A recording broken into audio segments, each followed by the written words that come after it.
Donc l'objet de la réunion d'aujourd'hui, c'est nous sommes face à une chance historique de réappropriation publique de la production de l'eau. De quoi s'agit-il précisément?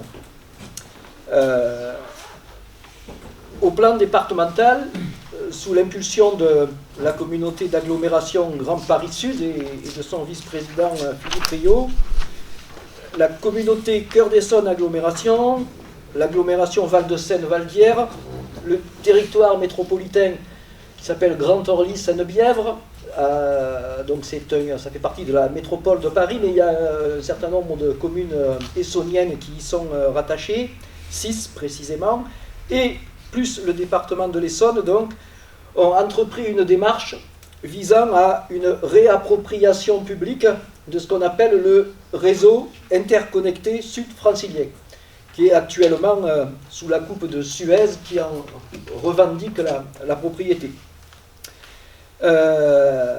Donc c'est quoi ce fameux réseau interconnecté sud-francilien?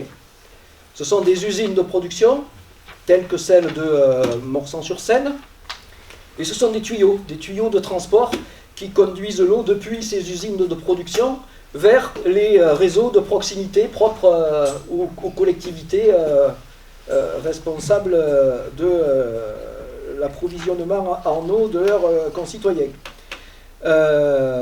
Et donc, ce RISF concerne les collectivités en contrat avec Suez ou sa filiale Eau du Sud parisien. Et donc ce réseau alimente une bonne partie de l'Essonne et 22 des 27 communes de Paris-Saclay, donc toutes sauf les 5 qui sont rattachées, qui sont adhérentes au CEDIF, le fameux syndicat des eaux d'Île-de-France dont je vous reparlerai tout à l'heure. Donc, en quoi consiste cette démarche de réappropriation?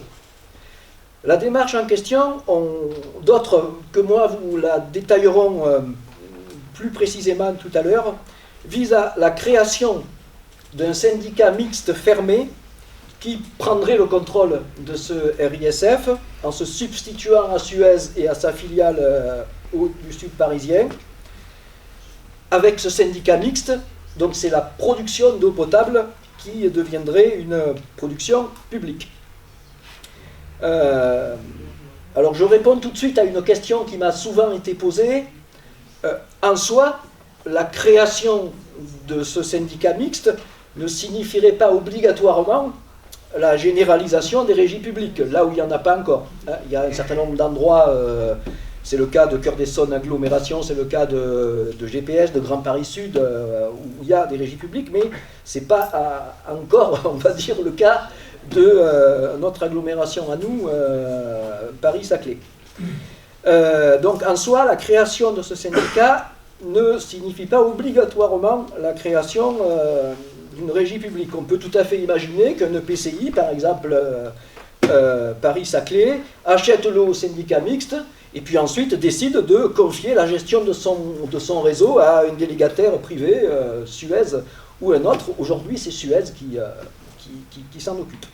Mais même sans ça, la création de ce syndicat mixte, donc le fait que la production d'eau devienne publique, aurait deux grands avantages. Le premier, c'est que ça ferait baisser le prix du mètre cube d'eau acheté par la collectivité, autour de moins 40%, parce que quand on n'a pas d'actionnaire à rémunérer, l'usager paye le juste prix. Et puis, ça ferait tomber un argument qui est souvent opposé aux partisans de la gestion publique de l'eau. On nous dit parfois, mais à quoi ça sert de créer une régie publique pour la distribution de l'eau si de toute façon on est obligé de continuer à acheter de l'eau à une multinationale, à une entreprise privée? Et bien là, l'argument il tombe puisqu'on aura une production publique. Alors, qu'en est-il? Je vous parlais des différentes collectivités parties prenantes de cette démarche. Qu'en est-il de la communauté Paris-Saclay? Donc la CPS a bien entendu été sollicitée par les initiateurs de la démarche et dans un premier temps avait fait part de son intérêt en co-signant même un texte qui était sorti je crois en mai ou juin dernier, en co-signant un texte avec les autres EPCI et le département. Aujourd'hui, elle semble traversée par des débats et des intérêts contradictoires dont la clé est à chercher du côté du CEDIF. Le CEDIF, donc, c'est le syndicat des eaux d'Île-de-France, dirigé par André Santini. C'est un syndicat intercommunal à grande surface qui règne sur une grande partie de la région. Et depuis sa création, cet organisme délègue le service de l'eau à Veolia. Sur notre territoire, je le disais, 5 communes sont membres du CEDIF. Il y a Igny, Massy, Palaiseau, Verrières-le-Buisson et Vissou. Grégoire de Lasteyrie, donc en tant que maire de Palaiseau et président de la CPS, est membre du conseil d'administration du CEDIF et depuis récemment, il en est même devenu un des vice-présidents. Depuis quelques années, vous en avez sans doute entendu parler, le CEDIF voit un certain nombre de collectivités ou parties de collectivités le quitter. Il y a eu dans la métropole du Grand Paris un certain nombre de territoires, je pense à Est Ensemble, c'est du côté de Bagnolet, Bobigny, etc. Je pense à Grand Orly-Seine-Bièvre, le fameux T12 que j'évoquais tout à l'heure, dont une partie est en Essonne. Ont décidé de quitter le CEDIF pour engager la création de leur propre régie. Ils ont utilisé une possibilité, une fenêtre que leur offrait la loi NOTRe au moment où ces nouvelles collectivités se sont installées. Voilà, et chose qui n'est plus possible aujourd'hui parce qu'il y avait un calendrier précis pour pouvoir le faire et qui est aujourd'hui dépassé. Donc, perte d'influence du CEDIF, et donc le CEDIF il cherche à retrouver d'un côté ce qu'il a perdu de l'autre, il tente de s'implanter sur de nouveaux territoires, et donc notamment chez nous, où il a entrepris des discussions avec la CPS en vue de l'adhésion progressive des 21 communes qui sont aujourd'hui en contrat avec Suez, soit en contrat de ville quand ils héritent des situations anciennes, soit en contrat d'agglo pour les 10 communes qui en 2017 sont passées, ou en début 2018, sont passées en contrat d'agglomération. Alors cette perspective, alors il faut dire que nous on a appris ça, j'ai envie de dire presque par hasard, en visionnant, puisque les réunions du conseil d'administration du CEDIF sont filmés et disponibles sur Internet. On a appris ça en écoutant, en regardant cette vidéo. Donc immédiatement, on s'est dit qu'il y avait quelque chose à faire. Une adhésion au CEDIF aurait des conséquences graves. D'abord sur le prix de l'eau. Pourquoi? Parce que le CEDIF a renouvelé assez récemment son contrat de délégation avec Veolia. Et dans ce nouveau contrat, il y a partie intégrante du contrat la mise en place d'un nouveau procédé de purification de l'eau qui dit osmose inverse basse pression. Alors ne me demandez pas exactement dans le détail techniquement en quoi ça consiste, il y en a peut-être qui seront capables de vous l'expliquer, mais pas moi dans le détail. Mais en tout cas, ce que je sais, c'est que ce procédé est très contesté sur le plan écologique, il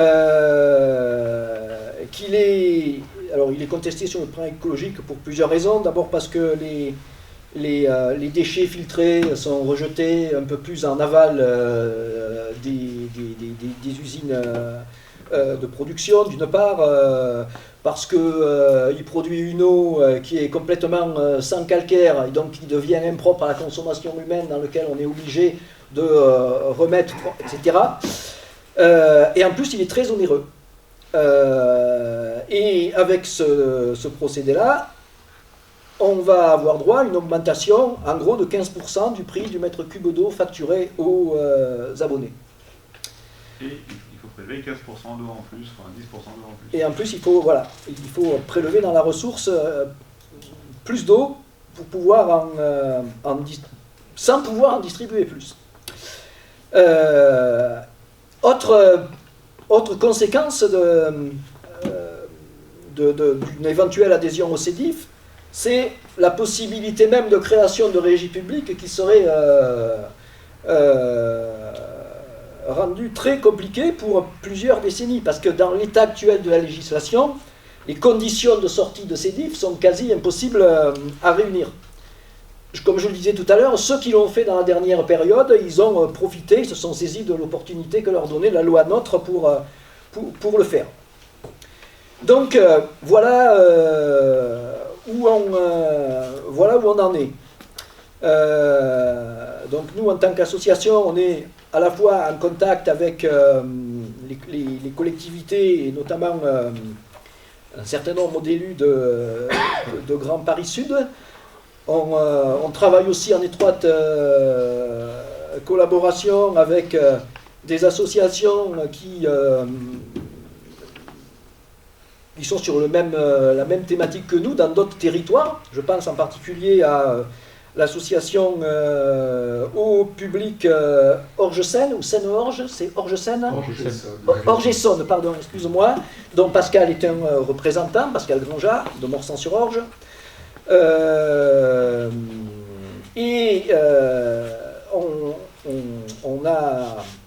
On a cherché dans ces dernières semaines à la fois alerter les élus, parce que je le disais tout à l'heure, tout ça ne se mène pas dans une grande transparence de débat, et un certain nombre d'élus, que ce soit des élus municipaux ou communautaires, n'étaient pas du tout au fait de ce qui se passait. Donc il y a ce besoin de transparence et aussi transparence vis-à-vis des usagers, hein, parce que voilà, la perspective de hausse du prix de l'eau, qui est déjà une des plus chères de France, c'est normal qu'ils en soient informés. Donc nous, notre message est clair: ne laissons pas passer l'occasion historique de se réapproprier la production d'eau potable et de renforcer encore davantage la pertinence d'une régie publique sur notre territoire. Voilà, je ne serai pas plus long, moi, pour cette présentation. On est dans la situation qu'a Paris-Saclay, à savoir qu'on était à la fois donc tributaire de Suez pour le Val d'Orge. Alors je ne rentre pas dans les détails, mais on pourra venir lors de questions, puisque l'Arpajonais, lui, dépend d'une usine de prélèvement dans l'Essonne et de captage souterrain qui est gérée par le SIARS, qui est un syndicat intercommunal, mais qui a délégué la gestion de cette usine à Veolia. Donc on est dans le périmètre Suez au nord et c'est Veolia au sud, quoi. Au nord, effectivement, on était de tout temps, donc effectivement, tributaire de Suez. Donc quand la distribution a été reprise par la régie, on n'a pas eu le choix, on n'avait aucune alternative. Et donc, bon, ben, effectivement, quand il s'agit de pouvoir s'approvisionner, eh ben, on n'avait pas le choix que de se retourner vers Suez. Et bien évidemment, dans un rapport de force très défavorable, puisqu'on n'avait pas de plan B de toute façon au niveau de cette régie pour aller voir ailleurs, quoi. Donc voilà, quoi. Donc ce qui fait d'ailleurs, alors pour rappeler, parce qu'en matière d'eau, donc Suez est devenu vendeur d'eau en gros à la régie qui s'appelle Cœur d'Essonne Agglomération, au Cœur d'Essonne, pardon, régie au Cœur d'Essonne. Donc, première découverte, quand il s'agit d'achat d'eau, en gros, ça échappe à toute réglementation des marchés publics. Donc, on est dans quelque chose... déjà, les marchés, c'est pas simple d'arriver à y voir clair, mais là, où ça peut être l'opacité totale, et où le vendeur peut très bien dire, eh ben moi, pour moi, le prix de vente, ce sera de 70 centimes le mètre cube. vous pouvez justifier décomposer cette somme? Ben, non, j'ai pas d'obligation de le faire, donc je le ferai pas. Donc bon, ben écoutez, pour montrer qu'on est quand même de bonne composition, on baisse de 71 à 70 centimes ou 70 à 71, et puis voilà quoi la marge de négociation avec Suez, quoi. Donc, et effectivement avec cette spécificité de vente en gros qui est encore plus défavorable pour des collectivités qui ne pourraient pas peser de discuter, quoi. Donc on a étudié des possibilités de s'approvisionner auprès d'Haute-Paris, sachant, et ça vaut pour Suez comme pour Haute-Paris, et c'est quand même un élément aussi important, c'est que toutes les capacités de production en Île-de-France sont devenues excédentaires en eau potable, parce que quand même, entre la désindustrialisation et un certain nombre quand même d'économies ou d'attention à éviter le gaspillage d'eau, font que les usines de Suez, mais comme même les aqueducs de Paris, sont plutôt excédentaires par rapport à ce qu'ils desservent actuellement, quoi. Donc ça peut donner des marges de manœuvre. L'usine de Morsan-sur-Seine, qui est la principale des 3 usines de Suez, elle tourne à 50% de ce qu'elle pourrait produire au maximum de sa capacité. Bon, donc là, la piste Haute-Paris, pour des raisons diverses, de toute façon, ne pouvait pas forcément trop aboutir. GPS, de son côté, a aussi engagé des négociations, mais il s'est très vite avéré qu'en tout cas pour le nord de l'Essonne, la seule solution pour que les collectivités puissent effectivement retrouver la main et au minimum être en position de négocier, mais plutôt être en reprise d'une maîtrise publique sur la production, c'était effectivement de viser le patrimoine de Suez, entre guillemets, puisque justement l'argumentaire sur les négociations qui sont en cours, c'est que les usines de Suez sont largement remboursées par le coût qu'a facturé Suez au niveau de son eau de production, quoi. C'est-à-dire que même si effectivement juridiquement Suez était propriétaire de ces usines, ce qui n'est pas le cas pour Veolia avec le CEDIF, là le CEDIF a la propriété de Choisy-le-Roi, Neuilly-sur-Marne. Bref, donc là il y a effectivement, il y avait nécessité de se coordonner entre les collectivités, les agglos tributaires de Suez pour leur eau potable. Et c'est effectivement, alors Thierry évoquait effectivement que Grand Paris Sud donc a été à l'initiative de ça avec effectivement Philippe Rio qui était vice-président sur les questions d'eau, avec également un conseiller qui a une longue expérience en matière et je crois que j'ai entreaperçu ici. Jackie Bortoli, qui est donc sur Grand Paris Sud, conseiller, enfin en charge du cycle de l'eau, je me trompe peut-être du nom, mais c'est quelque chose comme ça. Donc également en s'appuyant sur quelqu'un qui a une très longue expérience en France, et aussi, c'est pas inintéressant, c'est l'ancien directeur d'une des plus grosses régies qui s'est créée au cours des 15 dernières années, qui est la régie de Nice Métropole.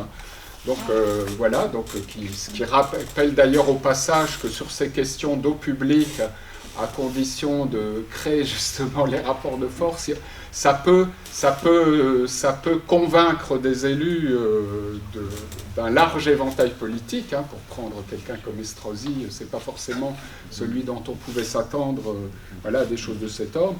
Et donc ce professionnel-là est venu là après donc la mise en place de cette régie, là donner un coup de main sur également la mise en place d'un outil public dans notre secteur, quoi. Donc après, la négociation en fait a commencé. Alors le syndicat n'est pas encore créé. Il y a donc les agglos dont a parlé Thierry, et on l'espère, si le rapport de force le permet, Paris-Saclay, et peut-être même, alors pareil comme pour Grand Orly-Seine-Bièvre, il y a le PT11 le secteur de Bonneuil-sur-Marne, Créteil et tout ça, D'accord, oui. qui a aussi, parce que vraiment, ce qu'on appelle le réseau interconnecté sur francilien, ça va jusqu'au sud des Yvelines, Magny-les-Hameaux, et ça va même jusqu'à Brie-Comte-Robert à l'est. C'est vraiment, effectivement, au sens propre, tout le sud d'Île-de-France. Donc potentiellement, il y a effectivement, à titre principal, Paris-Saclay et à titre secondaire, cette EPT, dont je ne sais plus le nom exact, mais ça doit être le 11, voilà, qui ont vocation aussi à le rejoindre.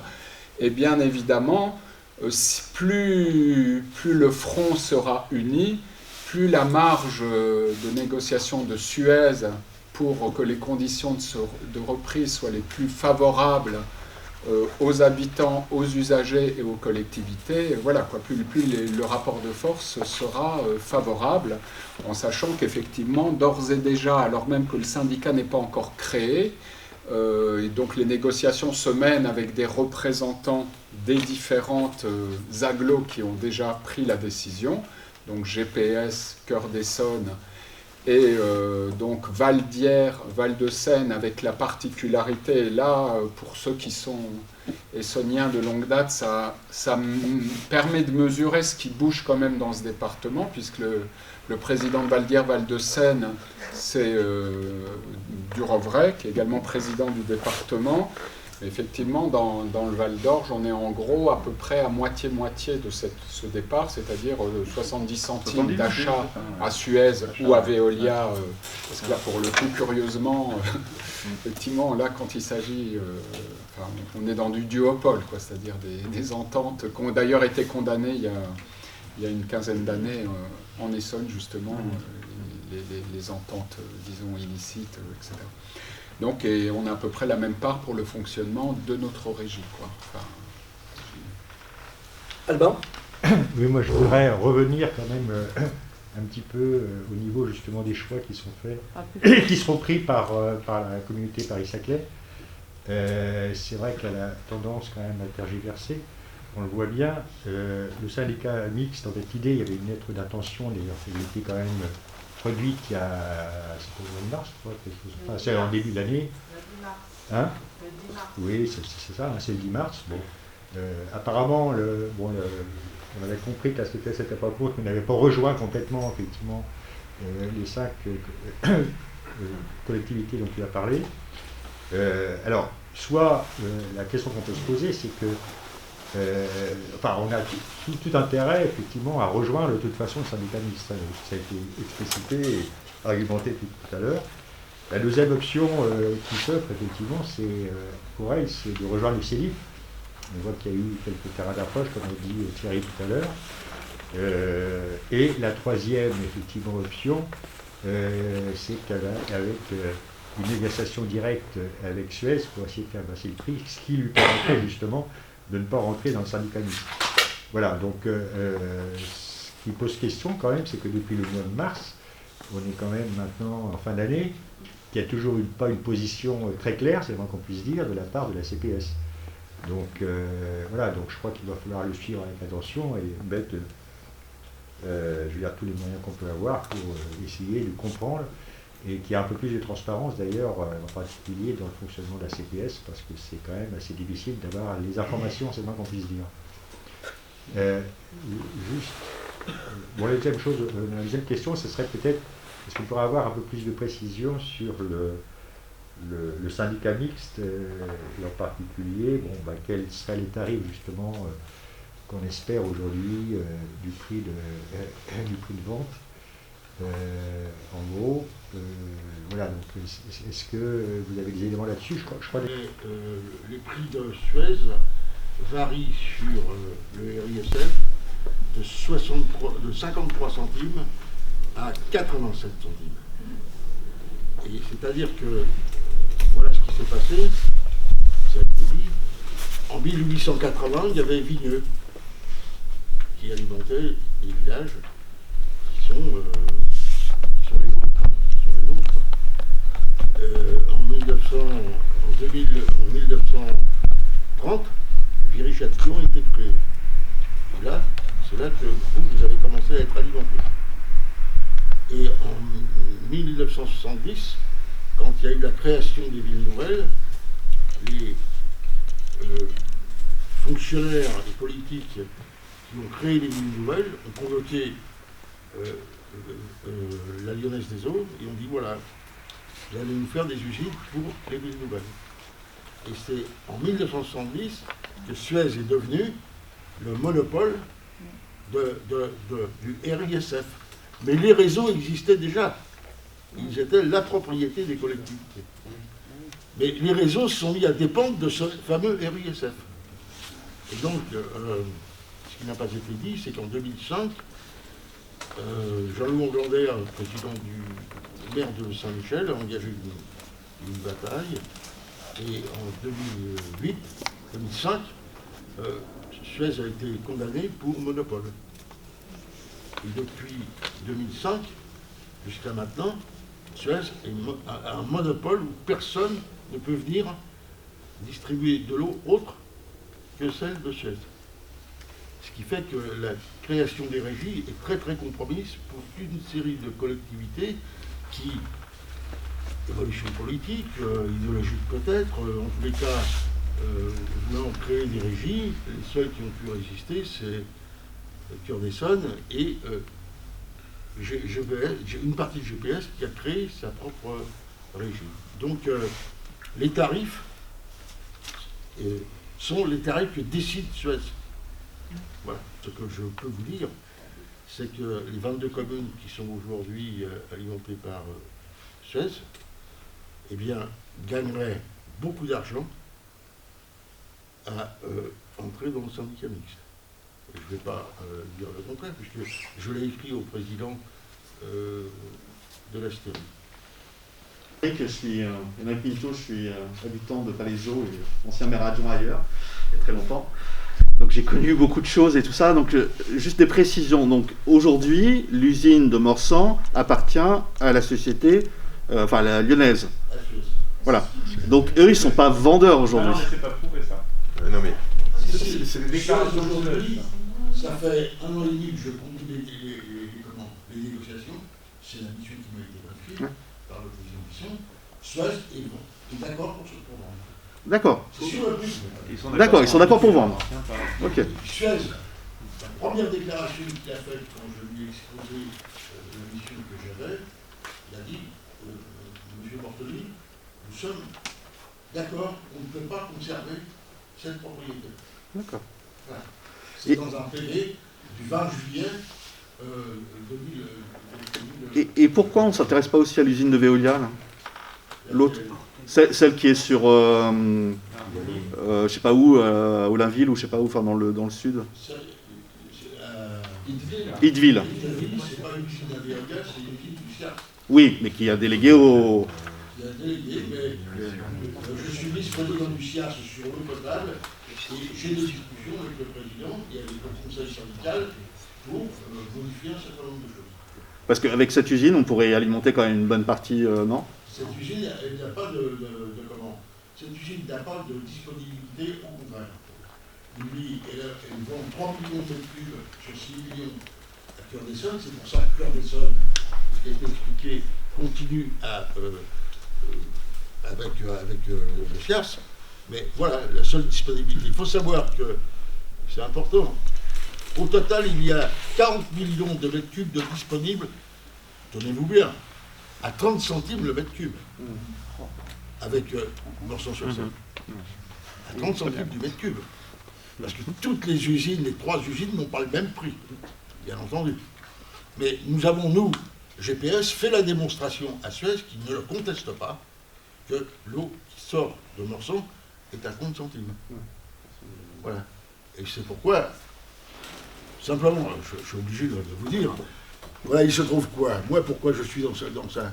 Moi, j'habite dans un quartier qui s'appelle la Grande Borne. J'ai Grigny 2 avec Grigny. Et puis on s'est aperçu que les gens ne pouvaient plus payer les charges. Et où est-ce qu'ils ne peuvent plus les payer? Ils ne peuvent plus les payer sur l'énergie et sur l'eau. Alors, avec Philippe Priot, on a dit, ça ne va pas. On a convoqué Suez, on a dit, votre prix d'eau est trop élevé, c'est trop cher. On a commencé à sentir qu'il y avait un coin à mettre. On n'était pas encore à l'agglomération, là, et de GPS. Et on s'est aperçu en définitive qu'avec l'eau était un élément, monsieur l'a dit, de ségrégation sociale. Que ça ne coûtait pas ce prix-là.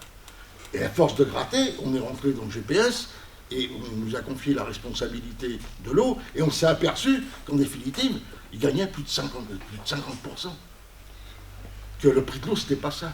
Donc, c'est en cela que, je peux dire aujourd'hui qu'il y a des villes dans le sud de la région parisienne où Suez fournit de l'eau à 70, 80, 87 centimes, avec Vigneux et Viry-Châtillon par exemple, alors qu'il y a du disponible à 30 centimes à Morsan. Et c'est là qu'on a convaincu, je vous le dis très franchement, toute sensibilité politique confondue, du regret en tête, on a convaincu que ça allait pas, il fallait tout reprendre. Et peut-être fermer Vigneux, parce que Vigneux c'est trop cher, il y a un procédé d'ultrafiltration qui est trop cher et qui sert à rien, puisqu'il y a 40 millions de mètres cubes de disponibles sur Morsan. Et on trouve que c'est pas de cette façon-là qu'on gère l'argent public. Voilà, c'est ça le fond de la question. Et pour répondre à la question, Suez est d'accord pour vendre. Mais il y a un désaccord. Nous, on ne veut pas payer les actifs qu'ils font tourner à l'échelle mondiale. Nous, on leur demande valeur nette comptable. Et nous, on sait que la valeur nette comptable, c'est zéro. On sait. Parce que M. Allard, qui était chez Suez, je dirais qu'il travaillait avec nous, il a fait les comptes, il ne le conteste pas. Voilà, c'est tout. Et c'est pas valable que chez nous, c'est valable sur toute la région parisienne. Une autre question, c'est sur la possibilité que pourquoi la Lyonnaise laisserait partir une partie de la CPS au CEDIF. Pourquoi? Parce qu'aujourd'hui, c'est comme ça, pour les je dirais, les initiés, excusez-moi, Suez ne va plus exister. Voilà, c'est tout. Depuis cet été, du coup. Suez n'existera plus. Frérot, il a raté son opération, il n'a pas réussi, mais il a décidé de continuer. Et aujourd'hui, M. Pellegrini... C'est Veolia? Frérot, c'est Veolia. Vous avez raison, m'en étude. Frérot, c'est Veolia, il n'a pas capitulé. Voilà. Et il a mis par terre Camus, il va mettre par terre Pellegrini, qui est un des directeurs actuels. Voilà, c'est comme ça. Parce que c'est à l'échelle mondiale qu'il y a un problème, Frérot. C'est le marché mondial qu'il veut. Et Paris et l'Île-de-France, c'est la vitrine de l'échelle mondiale. Et cette vitrine, il faut qu'elle soit au top du prix et du traitement de l'eau. Même s'il est inutile. Parce que nous, on est en train de faire la démonstration avec GPS, Cœur des Seuils et autres, que ce traitement de l'eau d'ultra pure n'est pas utile. C'est si vrai d'ailleurs que l'agence de l'eau Île-de-France a refusé de financer l'osmose inverse sur notre agglomération. C'est si vrai que le CODERS, le Conseil de surveillance départemental de 1977, a refusé de donner son accord pour Arvigny. Et c'est vrai qu'il y a un débat national pour empêcher l'osmose inverse, qui est une valeur ajoutée qui n'est pas utile du point de vue de la santé. Voilà, c'est ça le fond de la question. L'eau, c'est devenu de l'or, mesdames, messieurs. Voilà, c'est tout. Suez a été condamné pour monopole, mais vous dites, du coup, il ne s'est rien passé après. Pourquoi? Et ma deuxième question, c'est si l'osmose inverse, ça ne sert à rien, c'est quoi les arguments de Suez et Veolia pour le vendre? Enfin, oui, non, mais ça c'est pour eux, mais pour convaincre les autres, ils sont bien obligés d'inventer des arguments. Ça m'intéresserait de savoir c'est quoi leur... Voilà. C'est fini mes questions. Monique. Monsieur, je vous disais tout à l'heure que finalement, l'évolution de la situation dépendait de nous. Et moi, je voudrais faire part de l'expérience que nous avons eue à Morsan. J'habite depuis très récemment à Palaiseau, mais en fait, ce que nous avons fait, Thierry l'a rappelé tout à l'heure, nous avions donc notre agglo qui avait fait cette enquête auprès d'une agence, enfin, d'un cabinet qui devait être indépendant, mais qui ne l'était pas, bien sûr, et qui avait défini que finalement notre situation était très bonne. Et nous avons mené une action citoyenne dans les plus grosses villes de notre agglo pour convaincre les citoyens qu'il y avait une action à mener. Et en fait, nous avons demandé un référendum. Alors je ne sais pas si nous sommes pris par le temps là, si nous avons les forces nécessaires pour pouvoir convaincre les citoyens des communes environnantes, enfin qui sont concernés dans notre syndicat. Mais ça a porté ses fruits puisque c'est ce référendum citoyen qui a finalement arraché la décision de passer à la régie publique. Donc ça, je pense que c'est quelque chose d'important. Et moi, je voulais dire, sur le plan pratique, parce que, bon, on parle d'approvisionnement, etc., mais nous, en tant que citoyens, la première chose qu'on voit, c'est effectivement le coût de l'eau, mais on n'a peut-être pas bien expliqué comment ça se passe. En fait, la régie de l'eau, la régie publique, eh bien, les réseaux sont entretenus. On s'occupe d'acheter l'eau, etc., mais les réseaux sont entretenus, ce qui n'est pas fait par les sociétés qui s'occupent de nous facturer l'eau. Et à Morsan, par exemple, moi j'étais présidente d'une résidence de 280 logements. Nous avons eu, heureusement, une très grosse fuite qui s'est faite avant le compteur. Donc immédiatement, on a appelé le fournisseur, qui ne s'est pas pressé pour venir. Il a attendu 5 jours. Il y a eu plus de 300 mètres cubes d'eau qui se sont échappés. Et quand j'ai rencontré le technicien, il a dit « Mais madame, ne vous inquiétez pas, ça ne vous sera pas facturé à vous, c'est facturé à la commune. » Voyez, donc c'est pour dire, enfin, l'esprit est tout à fait différent quand on a une régie publique, parce que là, effectivement, les employés sont là pour, dès qu'il y a un problème, eh bien, colmater les fuites. Voilà ce que je voulais dire. Et la réponse à la question La réponse, oui, donc oui, il y avait 2 questions. Suez condamné pour monopole, rien ne se passe, comment ça se fait? Et Louis BP, quels sont les arguments de Veolia? Donc moi, je vais répondre à la deuxième. Ce qu'ils mettent en avant, c'est plus de chlore, hein, c'est leur argument principal finalement, et voilà, eau pure, c'est-à-dire y compris sans résidus chimiques divers et variés, médicaments et compagnie. Voilà, c'est ça leurs principaux arguments. Mais les deux. Pardon? Et d'après eux, c'est moins cher également. Il ne cache pas que ça va coûter et que ça va provoquer une hausse du prix de l'eau. Ça, il ne le cache pas. Juste pour préciser sur ce point-là, puisqu'effectivement on a étudié un petit peu en participant à l'enquête publique sur ce dossier, l'argumentaire pour expliquer que certes l'eau allait coûter plus cher, mais que le gain en qualité de vie et même en économie pour les consommateurs serait tel qu'il serait bien ballot de ne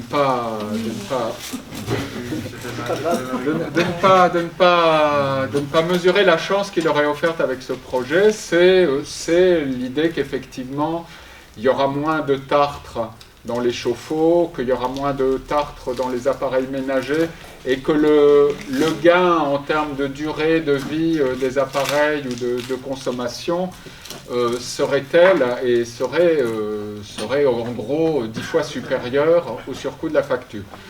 Bon, le problème étant que quand on fouille un petit peu le dossier sur lequel tous ces arguments d'autorité sont avancés, on s'aperçoit qu'il y a vraiment rien de démontré. Enfin bon, ça peut paraître gros, mais bon, je le dis puisque moi j'avais participé à l'enquête publique.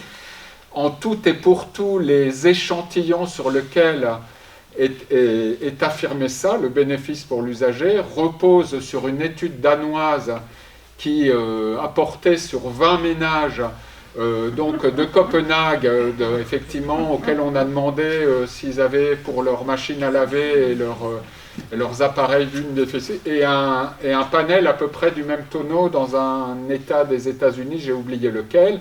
Aucune recherche académique là-dessus, et surtout, là aussi, des choses qui sont complètement avec le principe même, effectivement, de la protection de la ressource, qui est que, bon, sur des éléments avérés, le tartre dans les appareils ménagers, tout ça, c'est essentiellement préjudiciable à partir de 55 degrés, 50-55 degrés. Donc, de toute façon, dans une logique où il va s'agir justement de consommer, enfin d'adapter les appareils pour que justement ils puissent produire le même résultat avec un gaspillage énergétique bien moindre, on n'est plus du tout dans ces enjeux-là. Enfin,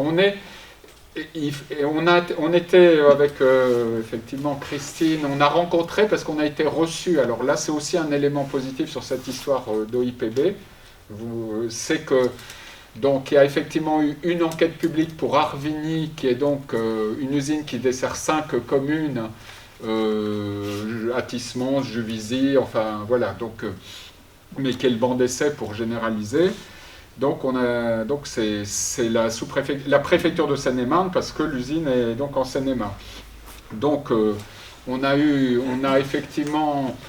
s'est rendu compte que même au niveau des services de l'État, ils sont quasiment, en termes d'intérêt général, sur la même position que nous, quoi. Bon, par contre, effectivement, et là aussi, c'est pas inintéressant quand on a des fonctionnaires qui parlent de manière un peu ouverte, là, quand ils nous ont reçus. C'était le secrétaire général de la préfecture et qui est également sous-préfet sur le secteur, donc c'est pas un cadre intermédiaire. En gros, lui, il ne demande pas mieux que la population pèse plus, parce qu'eux-mêmes sont soumis à des pressions aussi importantes, c'est-à-dire que eux, en tant que défenseurs, en principe payés pour défendre l'intérêt général, leur avis est établi sur effectivement le non-sens de cette opération, surcoût énergétique, pollution de la Seine, augmentation du prélèvement dans la nappe du Champigny, qui est une nappe fragile, etc., etc., etc. Voilà, donc, mais pour autant, effectivement, il y a d'autres pressions qui s'exercent en direction du préfet, qui fait que, effectivement, eux, voilà quoi, donc ils sont à partir de leur étude, on va dire, professionnelle, arrivés aux mêmes conclusions que nous sur le non-sens de ce projet, avec le fait que, effectivement, si ça passe à Arvigny, ça crée une doctrine un petit peu, effectivement, on parle Jackie Portelier a parlé de vitrine au niveau de l'Île-de-France ou autre, mais également au niveau des services de l'État, ça sera une sorte de jurisprudence, alors que si par contre le projet est arrêté, ça permet de se préoccuper de ce qui peut effectivement être plus important, effectivement les enjeux sociaux, les enjeux de protection de la ressource, les enjeux aussi de reconquête de la qualité de nos eaux. Peut-être, effectivement, en tout état de cause, elle ne concernerait que quelques communes, puisque augmenter considérablement la part de marché du CEDIF sur la CPS nécessiterait de modifier la taille des tuyaux et coûterait très très cher à l'ensemble des communes. Donc peut-être, mais ça serait marginal. Et ce n'est pas manifestement, d'après les échos que j'ai pu avoir, la solution qui est privilégiée. Par contre, ce qu'on peut sentir, c'est qu'il n'y a pas de volonté politique des maires d'aller dans un sens ou dans un autre, sauf quelques maires isolés qui soit tirent dans un sens, soit tirent dans l'autre. Donc il y a des maires qui sont tout à fait pro-privé, pro-délégation, qui sont tout à fait favorables au statu quo. Il y a quelques-uns qui aimeraient bien que ça change. Il y a la majorité qui ont d'autres choses à faire. Ce n'est pas leur priorité. Donc on est plutôt sur une vision attentiste des choses. Les services font leur travail, je pense. Mais il n'y a pas de tendance très claire qui se dessine. Donc la seule tendance claire, c'est peut-être le statu quo, essayer de tordre un petit peu le bras de Suez, et in fine, si le syndicat mixte se construit, et ben la CPS, il sera dedans automatiquement, à un moment donné, mais peut-être pas avec les mêmes conditions. Donc ça serait dommage. Voilà. Donc c'est ce que je voulais apporter un petit peu comme éclairage sur ce qu'on peut sentir du cabinet fermé de décision actuellement au niveau de l'exécutif de la CPS, qu'on ne voit pas en tant qu'assemblée délibérante. On aura sans doute à voter pour, ou peut-être contre, mais souvent pour. Mais c'est tout ce qu'on voit passer actuellement. Merci Philippe. Monsieur ? Oui, Alexis Dolmenet, donc moi je je suis élu à Orsay comme Philippe, élu insoumis. Moi, je m'intéresse au sujet également, et pour compléter ces interventions sur les perspectives, je trouve que la chance qu'on a, c'est d'avoir au niveau de l'Essonne une dynamique qui a été impulsée, y compris par des acteurs politiques qui ne sont pas forcément d'un camp, d'une tradition qui est forcément fidèle au choix de régie publique, au choix de gestion commune de l'eau, qui est un bien commun, qui est un facteur de ségrégation sociale, comme vous l'avez bien rappelé, et merci d'être là, monsieur Bortelli. Donc, quand on voit l'intervention qui est faite par Philippe Estande, on voit qu'il y a une majorité de maires qui ne souhaitent pas forcément s'intéresser aux détails des argumentaires qu'on raconte, qu'on détaille ici. Or, je pense qu'il y a un travail de conviction, de proximité qui est essentiel autour d'arguments transpartisans, le coût de la facture, d'autres arguments sur l'empreinte écologique, comme on a répondu aux questions de Sonia. Je trouve vraiment qu'autour de ces sujets, il y a deux leviers. Il y a le levier du travail de proximité, de conviction de proximité, pour faire porter ces argumentaires aux oreilles des maires, aux oreilles des concernés qui prennent les décisions, puisque moi dans l'équipe municipale à laquelle j'appartiens, on discute, on se fait l'écho un petit peu des discussions en commission, en bureau des maires, à la communauté d'agglomération Paris-Saclay, mais Philippe ne me contredira pas, au final les pouvoirs restent le fruit des maires, et seuls les maires ont des leviers en se décidant de se mettre en action, et de mettre en action derrière les moyens, les poids d'intervention politique qu'ils ont dans les rapports de force autour de l'eau, pour faire changer la situation. Enfin, l'autre levier que je pense que nous devons continuer à utiliser, y compris pour convaincre des maires, convaincre des équipes municipales qui ne sont pas forcément des partisanes de ce choix politique à la base, c'est celui de la solidarité et des coopérations entre les communautés d'agglomération. Madame, tout à l'heure, parlait du référendum. Je ne pense pas à titre personnel que le référendum doit être la première option sur la table. Je reste partisan d'un débat de conviction sur le temps court et le temps moyen, pour pouvoir faire adhérer la CPS le plus possible en bloc à l'idée du syndicat mixte. Mais si la CPS venait par un quelconque double jeu ou par des décisions arbitraires à ne pas sauter le train, à ne pas venir saisir l'opportunité du syndicat mixte fermé, là je pense qu'il serait intéressant de réfléchir avec les communes engagées, qui sont déjà dans des négociations avec Grand Paris Sud, avec les communautés d'agglomération qui travaillent au syndicat mixte, à se réserver les opportunités légales de rejoindre de manière unilatérale, bon concertée, mais de manière unilatérale, ce syndicat mixte fermé. Et moi je pense aux travaux qui ont été menés depuis plus de 6 ans par le Grand Orly Seine-Bièvre et toutes ces communes du Val-de-Marne et du nord de l'Essonne, Viry-Châtillon, Juvisy, Athis, qui après des études de faisabilité juridique ont engagé une mobilisation citoyenne, populaire, avec un référendum qui a validé la création d'un syndicat autonome.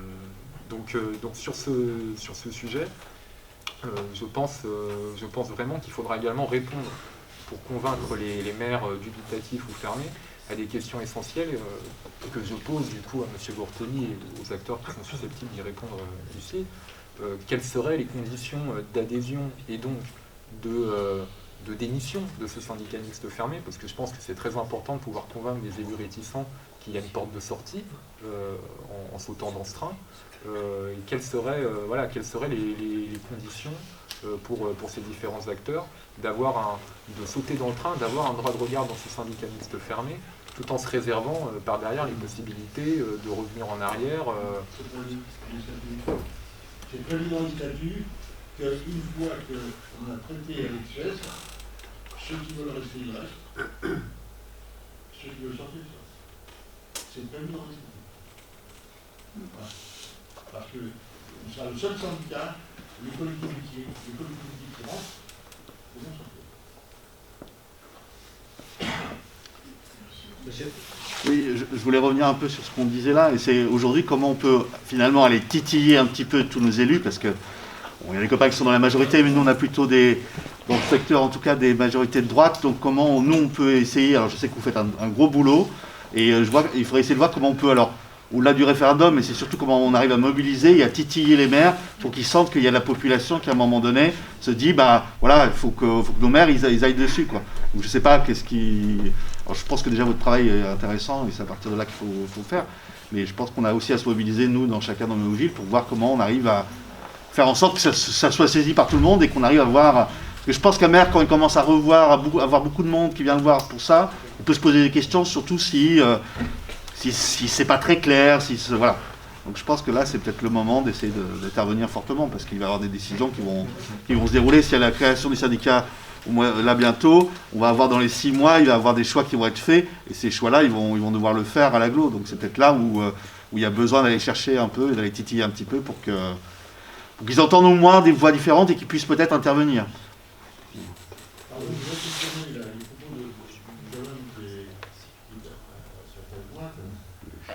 Alexis. Il y a une véritable chape de plomb. On a été auditionné par les lendemains. On a proposé un dialogue, une réunion spécifique avec les lendemains, suite à cette présentation que je vous ai donnée. Mais il y a un refus complet. Il y a un refus du président, il y a un refus de l'administration que nous puissions discuter avec les maires. Et moi j'ai un président, et je le répète, il ne veut pas aller, lui, moi je ne représente pas GPS ce soir. Notre président ne veut pas aller s'immiscer dans la gestion de la CAPS. Voilà. Et moi je respecte, je ne veux pas m'empêcher de venir sur une réunion d'habitants, bien sûr. Il ne le fera pas d'ailleurs. Mais on a demandé à pouvoir faire une réunion avec les maires pour prolonger la présentation et répondre à toutes ces questions. Parmi les questions, madame, il y en a une qui est terrible. Je vais vous dire. C'est le fait que c'est quand même un échec qu'un syndicat qui a 90 ans soit obligé de mettre un traitement de l'eau qui est hyper puissant, hyper coûteux, alors que son rôle devrait être de préserver la ressource. Et croyez-moi, dans une population comme la vôtre ici, parce que dans la mienne, à Grigny, c'est compris, la préservation de la ressource, monsieur l'a dit, dans 30 ans, il y a une baisse du niveau de la Seine de 30%. Dans 50 ans, l'eau, c'est la vie. Et si l'eau, elle n'est pas préservée à la source, eh bien, là, il y a un problème humain terrible. Et dans les populations qui sont les vôtres, ça, ils le comprennent. La dernière chose que je veux dire, c'est que quand même, l'eau qui coûte rien, c'est l'eau qui n'est pas polluée. Et c'est en cela qu'on est d'accord avec Haute-Paris. On est d'accord avec Haute-Paris parce qu'ils travaillent avec 80 agriculteurs qui font que dans les eaux de la Vanne, eh bien, il y a toujours un peu de matière, bien sûr. Et puis la dernière, c'est de dire quoi? C'est de dire quand même, si vous ne le savez pas, Suez a quelques forages. Ces forages-là, ils puisent de l'eau dedans qui coûte que 15 centimes. Voilà, 15 centimes. L'eau qui est dans la terre, c'est celle qui coûte la moins chère. C'est ça le fond de la question. Voilà, c'est ça le fond. Un complémentaire de ce qui a été dit, qui à la fois, qui peut être symbolique, mais qui, si on la valorise, à mon avis, peut justement contribuer au rapport de force, c'est qu'il y a un syndicat là qui va se créer. Rien ne nous interdit, en tant qu'association citoyenne, de revendiquer, de revendiquer dès la création de ce syndicat. Alors bon, c'est certes les outils tels qu'ils existent, bon là je vais employer un mot qui va faire rire beaucoup de monde, qui soit la mise en place d'une CCSPL de ce syndicat, mais qui ne serait pas, puisque précisément si on est porteur, commission consultative des services publics locaux, qui est l'instance qui normalement, pour tout ce qui est services publics tels que l'eau, l'assainissement, les ordures ménagères, etc., doit donner lieu à une consultation au moins régulière avec les représentants des usagers. Bon, c'est très souvent des commissions fantoches qui sont convoquées qu'une fois par an, avec des dossiers transmis 2 jours avant et avec donc un aspect chambre d'enregistrement qui effectivement, si on prend ce modèle-là, c'est pas très motivant. Mais précisément, puisque là, on est dans ce contexte essonien de quelque chose où il y a des démarches d'élus, mais il y a aussi, avec ses limites, mais quand même une sensibilité citoyenne, rien ne nous interdit de revendiquer auprès de ceux qui vont mettre en place ce syndicat, que soit mis en place une commission qui deviendrait une forme un peu de commission de contrôle de la façon dont les choses pourraient se mettre en place et où toutes les questions qui sont données ici pourraient être posées de façon régulière puisqu'on serait dans une instance en construction pour effectivement poser tous les éclaircissements qui ont besoin de l'être ou autre. Et à partir du moment où on est dans quelque chose en construction, rien n'interdirait de revendiquer que dans cette commission, il n'y ait pas simplement les usagers qui vivent dans des territoires qui, eux, auront déjà adhéré au syndicat, mais ceux qui sont, ils sont dans des territoires qui ne l'auraient pas encore fait, mais qui, pour autant, en tant que citoyens, ont envie de participer à cette réflexion commune autour de ce bien commun où, effectivement, c'est clair qu'on ne peut pas raisonner en fonction des barrières administratives. Hein. Moi, je suis comme vous, citoyen du bassin Orgivette, et le bassin Orgivette, il doit voilà, en termes de bassin versant sur lequel il faut concevoir globalement les enjeux de l'eau, de sa protection, de sa préservation, voilà, on est tous dans le même bassin. Hein. Donc, bon, voilà. Donc c'est aussi quelque chose, nous, au niveau de notre association avec la coordination, on voudrait un petit peu interpeller les élus fondateurs de ce syndicat pour justement imaginer cette instance qui aurait un vrai droit de regard et de questionnement sur ces questions-là, quoi. Juste un mot pour réagir à ce que disait monsieur tout à l'heure. Moi, je partage complètement l'idée que une des clés, pas la seule, mais une des clés dans le travail de conviction qu'on a à faire en direction des élus, une des clés, ce sont les citoyens qui la détiennent aussi, quoi. C'est-à-dire que si on arrive à créer dans l'opinion publique de notre territoire un mouvement suffisamment fort qui s'exprime dans ce sens-là, voilà, je pense que ça comptera beaucoup aussi dans la manière dont les élus se détermineront in fine, parce que c'est quand même difficile d'expliquer à sa population qu'on a la possibilité de faire baisser le prix de l'eau de 20, 30, 40% et de justifier qu'on ne l'ait pas fait, quoi. Hein, donc je crois qu'il y a cette bataille-là à mener. En tout cas, au niveau de l'association, c'est aussi ce à quoi, oui, je t'ai vu, c'est ce à quoi on souhaite aussi travailler. Vas-y. Une question de Béotienne. Quelle est la porte de sortie pour les 5 communes qui sont affiliées à Veolia? Parce que j'ai cru comprendre que 2022 était la date d'échéance pour un nouveau contrat d'adhésion. Je demeure à Vissou, hein, mais les gens de la FI, de Palaiseau, etc. sont soumis au même questionnement. Vas-y, Jackie. Et j'ai pas l'impression que nos édiles respectifs s'interrogent réellement sur le bien fondé de rompre avec le CEDIF. Non, cette raison ne pète pas. Quand on entre dans le CEDIF, on ne peut plus en sortir. Ah d'accord. Oui. Voilà, c'est ça. Pourquoi? Parce qu'il faut l'unanimité. Voilà. Oui, parce qu'il faut tous les autres sont d'accord. Et c'est simplement à l'occasion de la loi NOTRe que le Val-de-Marne a saisi l'opportunité. Mais on ne sort pas de ce syndicat. Voilà, c'est d'ailleurs pour ça que nous, on va faire un syndicat où on pourra sortir. Parce que, je vais vous dire pourquoi, parce que si des collectivités veulent faire une régie, dans notre syndicat, elles pourront faire une régie. Elles n'auront pas besoin de sortir, on continuera à leur fournir de l'eau. Voilà, c'est ça.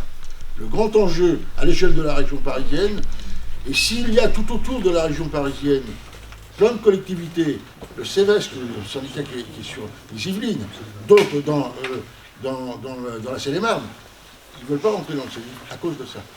parce qu'il y a à l'échelle de la France de plus en plus de collectivités qui veulent avoir leur autonomie. Et on a créé un syndicat pour qu'ils aient leur autonomie. Donc pour nous, la messe est dite en fait. Bissou, Palaiseau, Vanille.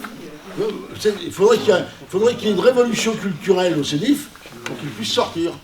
Ou une volonté politique comme il y en a eu dans le Val-de-Marne.